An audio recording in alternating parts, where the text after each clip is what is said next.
আজকে কলার পাতা, আটা, ফুড কালার এগুলো দিয়ে কী করব বলেন তো? জানতে হলে পুরো ভিডিওটাই দেখুন। আসসালামু আলাইকুম সবাইকে।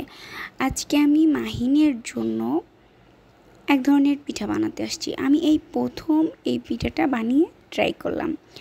তো কালকে দুপুরবেলা মাহিন দেখছিল, তার তখনই খেতে মন চাইছে, তো তখন তো বানাই দেওয়া সম্ভব না। তাই এখন এখানে আমি 3 জায়গায় আটাটা ভাগ করে নিছি।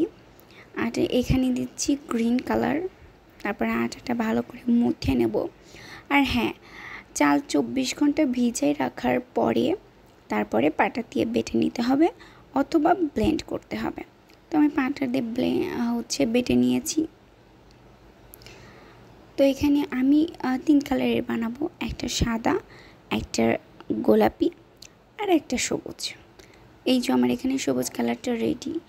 এবার আমি গোলাপি কালারেরটা করব, গোলাপি কালারটা আর সাদা কালার। আমি প্রথমে এত বেশি কালার করিনি, প্রথমে ভাবলাম যে 3 রকম দিয়েই ট্রাই করি। তো আমি কখনো প্রথমে হচ্ছিল না।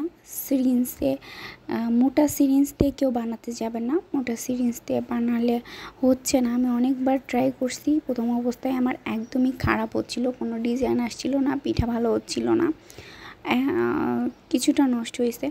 তারপরে আমি একটা ছোট চিকন সিরিঞ্জের ব্যবস্থা করি, তারপরে আমি সেটাতে কাজ শুরু করি। এই যে এইটা আমার প্রথম কাজ।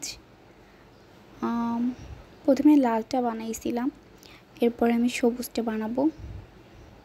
দেখেন চিকন সিরিঞ্জে কত সহজে বের হচ্ছে। হ্যাঁ, আর মোটা সিরিঞ্জ দিয়ে বের করতে অনেক চাপাচাপি করা লাগছিল, প্লাস বাতাস ঢুকে যাচ্ছিল, সহজে বের হচ্ছিল না।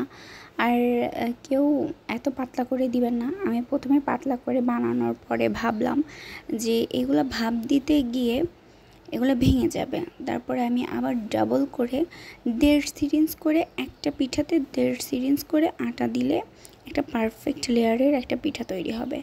আপনারা পরে বুঝতেই পারবেন যে আমার পিঠাগুলো মোটা না, কিন্তু প্রথমে কাঁচা যখন থাকবে তখন মনে হবে অনেক মোটা হচ্ছে। এগুলা কি ভাপ দিলে ভালোভাবে সিদ্ধ হবে কি না, কিংবা রোদে ভালোভাবে শুকাবে কি না। আমি বানাচ্ছিলাম, এক হাত দিয়ে ভিডিও করছি, এক হাত দিয়ে বানাচ্ছি। আর আম্মু সাথে সাথে ভাপ দিয়ে নিয়ে আসছিল। তো ভাপ দেওয়াটার ভিডিওটা আমি করতে পারিনি। তো আম্মু ভাপ দিয়ে রোদে দিয়ে শুকাচ্ছিল। আমার একদিনেই কমপ্লিট হয়ে গেছে। এইগুলো আমি পরবর্তীতে যে মোটা করে দিচ্ছি, তখন ভালো হচ্ছে। এই যে ভাপ দেওয়ার পরের, হ্যাঁ, ভাপ দিয়ে নিয়ে এসে আমি আম্মুকে বললাম ভাপ দেওয়াটা আমাকে একটা দাও, আমি একটা ভিডিও করি। তো এখানে শুধু গ্রিন কালার আর হোয়াইট কালার আর এই যে লাল কালারটা, এটা কমপ্লিট এই যে বললাম না মোটা করে দিতে হবে, তাই আপনাদের দেখানোর জন্য আর একটা ভিডিও করে রাখলাম। তো এই যে রোদে শুকানো ডান, ভাপ দেওয়া ডান, রোদে শুকানো ডান।